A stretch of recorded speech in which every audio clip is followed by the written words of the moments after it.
اللہ پر بھروسے کی کہانی۔ ایک عورت کہتی ہے کہ میرا خاوند کسی وجہ سے لمبی مدت کے لیے غائب ہو گیا۔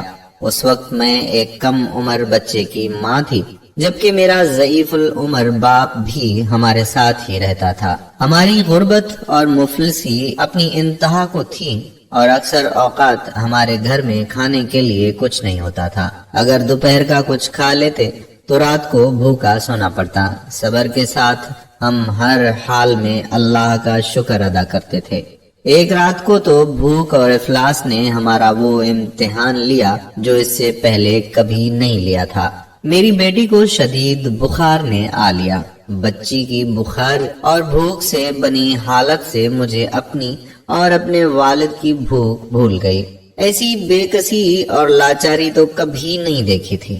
بے قراری حد سے بڑھی تو مجھے اللہ تبارک و تعالی کا یہ قول یاد آ گیا کہ بھلا کون بے قرار کی التجا قبول کرتا ہے جب وہ اس سے دعا کرتا ہے، اور کون اس کی تکلیف کو دور کرتا ہے۔ جی ہاں، ہر قسم کی تکلیف، چاہے وہ بھوک کی ہو یا بیماری کی یا غربت و افلاس اور گناہوں کی، کون ہے اس ذات پاک کے سوا جو ان سب تکلیفوں کو دور کر سکتا ہے۔ یہ سب سوچ کر میں اٹھی اور جا کر وضو کیا۔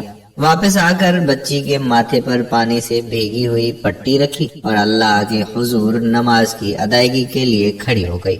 مختصر سی نماز پڑھنے کے بعد ہاتھ اٹھا کر بچی کے لیے دعا کی، اس کے ماتھے سے پٹی اتار کر دوبارہ پانی سے بھگو کر رکھی اور ایک بار پھر نماز کے لیے کھڑی ہو گئی۔ نماز کے بعد ایک بار پھر بارگاہ الہی میں دعا کے لیے ہاتھ اٹھائے، دعا سے فراغت پر پانی کی پٹی تبدیل کی اور دوبارہ نماز کے لیے کھڑی ہو گئی، اور یہ عمل میں نے کئی بار کیا۔ جب میں یہ سب کچھ بار بار دہراتی رہی تو کسی نے دروازہ کھٹکھٹایا، اس حیرت کے ساتھ کہ بھلا رات کے اس پہر کون ہو سکتا ہے۔ میرے والد نے پوچھا، کون؟ اور جواب آیا، میں ڈاکٹر ہوں۔ میں اور میرے والد ہم دونوں ایک دوسرے کو حیرت سے دیکھ رہے تھے کہ اس کو کس نے بلایا ہے۔ میرے والد نے جا کر دروازہ کھولا۔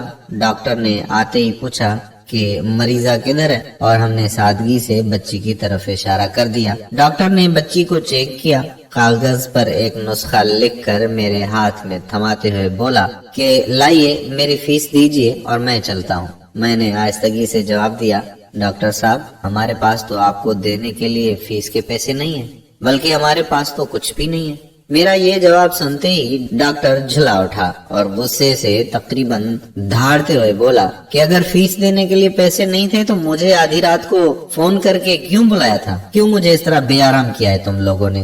ڈاکٹر کے منہ سے ٹیلی فون کا سن کر مجھے لگا کہ ڈاکٹر غلطی سے ہمارے گھر آ گیا ہے۔ میں نے ہمت کرتے ہوئے جواب دیا کہ ڈاکٹر صاحب، ہم نے آپ کو ٹیلی فون کر کے نہیں بلایا، بلکہ ہمارے پاس تو ٹیلی فون ہے ہی نہیں۔ یہ سن کر ڈاکٹر نے مجھ سے پوچھا کہ اچھا تو کیا یہ فلاں شخص کا گھر نہیں ہے؟ میں نے کہا نہیں ڈاکٹر صاحب، فلاں صاحب ہمارا ہمسایہ ہے۔ یہ سن کر ڈاکٹر تھوڑا سا خاموش ہوا اور پھر ہمارے گھر سے نکل کر ہمارے ہمسائے کے گھر چلا گیا، اور ہم خجالت اور شرمندگی سے خاموش بیٹھے رہے۔ تھوڑی دیر ہی گزری تھی کہ ڈاکٹر ایک بار پھر ہمارے گھر آیا، آنکھوں میں آنسو اور رودھی ہوئی آواز میں بولا کہ اللہ کی قسم، تمہارے گھر سے اس وقت تک نہیں جاؤں گا جب تک تمہارا پورا قصہ نہیں سن لوں۔ اور میں نے ڈاکٹر کو اپنا پورا قصہ سنا ڈالا کہ کس طرح میں بچی کے ماتھے پر پانی کی پٹیاں رکھ رہی تھی اور اللہ کے حضور دعا بھی مانگ رہی تھی۔ ڈاکٹر جلدی سے اٹھ کر باہر چلا گیا اور کچھ دیر کے بعد ہمارے لیے رات کا کھانا اور بچی کے لیے دوائیں اور کچھ گھریلو ضروریات کے سامان کے ساتھ لوٹا۔ ساتھ ہی اس نے ہمیں بتایا کہ اس کی طرف سے ہر مہینے ایک تنخواہ ہمیں اس وقت تک ملتی رہے گی جب تک اللہ چاہے گا۔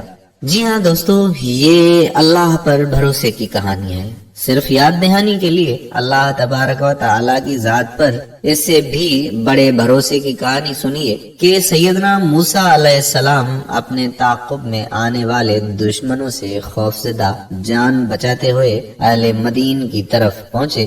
کنویں پر کھڑے دو لڑکیوں کے ریوڑ کو پانی پلا چکے تو انہوں نے کوئی معاوضہ طلب نہیں کیا، حالانکہ اس وقت وہ بھوک سے بے حال تھا۔ انہوں نے بقول قرآن مجید صرف اتنا کہا تھا کہ پروردگار میں اس کا محتاج ہوں کہ تو مجھ پر اپنی نعمت نازل فرمائے۔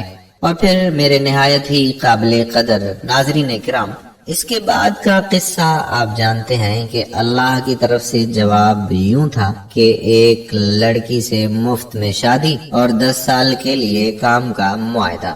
تو قصہ المختصر وہ حاصل تحریر کہ میرے پیارے مسلمان بہن بھائیوں، اللہ پر بھروسہ کیجئے، کیونکہ اللہ تو ہمیں ہماری جنم دینے والی ماؤں سے بھی زیادہ پیار اور محبت کرتا ہے، تو وہ کیسے ہماری کوئی بات رد کر سکتا ہے؟ نہایت معذرت کے ساتھ کڑوا سچ تو یہ ہے کہ مجھ گناہگار سمیت ہم سب اس ذات باری تعالیٰ سے اس طرح مانگتے ہی نہیں کہ جس طرح مانگنے کا حق ہوتا ہے۔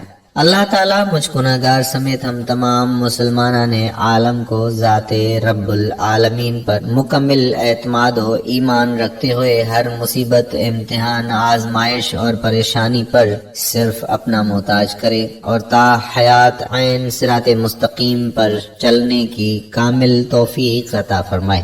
وقت نزا کلمہ توحید و رسالت نصیب فرمائے۔